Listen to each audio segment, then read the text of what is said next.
নমস্কার, food life love চ্যানেলে আপনাদের সকলকে স্বাগত। আজ বানাচ্ছি কচু, আলু, বেগুন দিয়ে ইলিশ মাছের ঝোল। একবারে পুরনো দিনের মতো করে বানাবো, যেভাবে আমার ঠাকুমা মায়েরা ছোটোবেলায় বানিয়ে থাকতেন। মানে ছোটোবেলায় এই মাছের ঝোল আমাদের বাড়িতে প্রায়ই হতো, জানেন তো।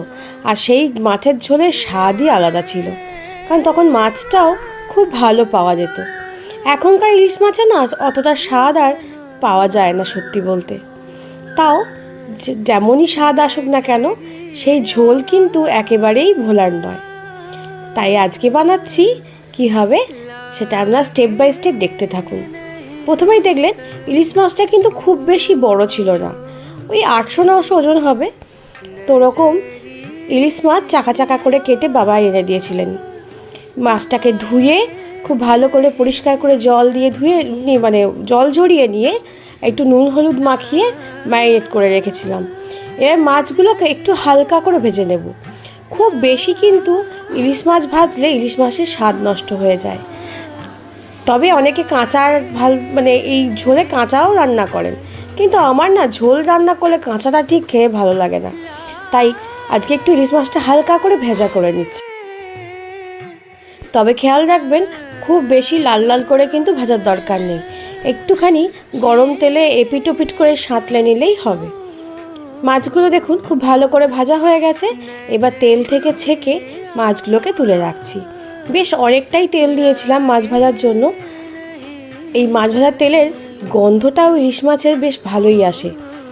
তো ওই তেলেই আমি মাছগুলোকে তুলে রেখে ওই মাছের তেলের মধ্যেই আমি বেগুনটাকে একটু নাড়াচাড়া করে নেব। প্রথমে আগে ইলিশ মাছগুলোকে আমি তুলে নিচ্ছি।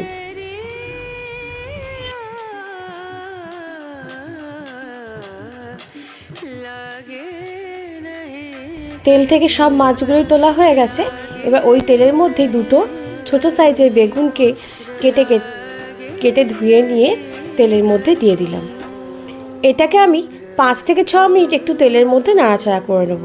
এই সময় গ্যাসের ফ্লেমটা একটু হাই করে দেবেন, কারণ আমি বেগুনটাকে সিদ্ধ করব না পুরোপুরি, একটু লাল লাল হওয়া অবধি ভেজে নেব।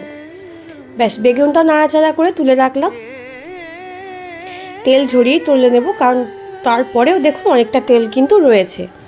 এবার ওই তেলের মধ্যেই আর একটু তেল আমি দিয়ে দেব। ওই আরও ধরুন 2 টেবিল স্পুন মতো তেল দিয়ে দিলাম। এবার কালো জিরে ফোড়ন দিয়ে একটা মাঝারি সাইজের পেঁয়াজকে খুব সরু সরু করে কুচি কুচি করে নিয়েছিলাম, সেটাকে এই তেলে একটু নাড়াচাড়া করে নেব। বলতে পারেন লাল লাল করে একটু ভাজা করে নেব। পেঁয়াজটা ভাজতে তো একটু সময় লাগবে, তাই পেঁয়াজটা ভাজতে থাক, ততক্ষণ চলুন মাছের জন্য একটা মশলা বানিয়ে ফেলি। তাই এখানে দেখুন একটা মিক্সিং বোল নিয়ে নিয়েছি। তার মধ্যে নিয়ে নিয়েছি গোটা জিরে 1.5 টিস্পুন মতো, ছোটো চামচের 1.5 চামচ মতো। তার সাথে দিয়ে দিলাম 4-5টা রসুনের কোয়া, কাশ্মীরি গোটা লঙ্কা 3 টুকরো, ঝাল লঙ্কা, শুকনো লঙ্কা আর কি, যেটা গোটা। এবার এটাকে জল দিয়ে একটুখানি মিহি করে পেস্ট করে রাখবো। এদিকে দেখুন আমার কিন্তু পেঁয়াজটাও খুব ভালো করে ভাজা হয়ে গেছে। এবার এই পেঁয়াজের মধ্যেই আমি কচুগুলোকে ছাড়িয়ে খুব ভালো করে কেটে রেখেছিলাম মাছ বরাবর, সেগুলোকেও তেলের মধ্যে দিয়ে দিলাম।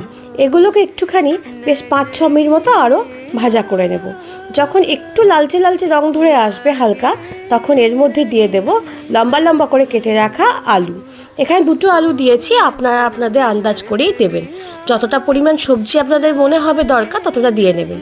এরপর দিয়ে দিলাম পরিমাণ মতো লবণ, যাতে আলু আর কচুটা খুব ভালো করে সিদ্ধ হয়ে যায়। তার সাথে হলুদটাও দিয়ে দিয়েছি। হলুদ আর লবণের সাথেই খুব ভালো করে এবার নাড়াচাড়া করে ভাজা করে নেব। ওই ধরুন মানে তেলের মধ্যেই 30% মতো সিদ্ধ হয়ে যাবে কচু আলুটা, ঠিক ততক্ষণ আমরা ভেজে নেব। ভাজা হয়ে গেছে, প্রায় 6-7 মিনিট মতো আমি ভেজে নিয়েছি। আর একবার নাড়াচাড়া করে নিয়ে এর মধ্যে যে গোটা মশলাগুলো বেটে রেখেছিলাম সেটা এর মধ্যে দিয়ে দেব। আগে ঠাকুমারা না মশলা শিলে বেটে দিতেন, তাতে কিন্তু স্বাদ খুব ভালো আসতো। এখন তো শিলে বাটা চলই হয়ে উঠে গেছে, একটু মিক্সিতেই আমি গোটা মশলাগুলো বেটে দিলাম। আপনারা খেয়াল রাখবেন, যদি গোটা মশলা মিক্সিতেও বেটে দেন তাতেও কিন্তু ঝোলের স্বাদ খুব সুন্দর আসে। মশলা দিয়ে বাটি ধোয়া একটু জল দিয়ে ভালো করে নাড়াচাড়া করে এটাকে আমি ভালো করে কষিয়ে নেব, যতক্ষণ না মশলা থেকে খুব ভালো একটা গন্ধ বেরিয়ে আসছে। দেখছেন বেশ অনেকটাই কষানো হয়ে গেছে। আর একবার নাড়িয়ে দিয়ে এবার এটাকে আমি ঢাকা দিয়ে দেবো, যাতে মশলা কষানোর সাথে সাথে আলু কচুটা একটু সিদ্ধ হয়ে যায়। তার সাথে একটুখানি আমি 5-6টা মতো কাঁচা লঙ্কাও দিয়ে দিয়েছি। এবার বেগুনগুলোকে দিয়ে আরেকবার নাড়াচাড়া করে নিয়ে তারপর কিছুক্ষণের জন্য একটু ঢাকা দিয়ে দেবো, কারণ বেগুনটাও তো আমাদের খুব ভালো করে সিদ্ধ হয়নি, জাস্ট একটু নাড়াচাড়া করে আমি তুলে নিয়েছিলাম।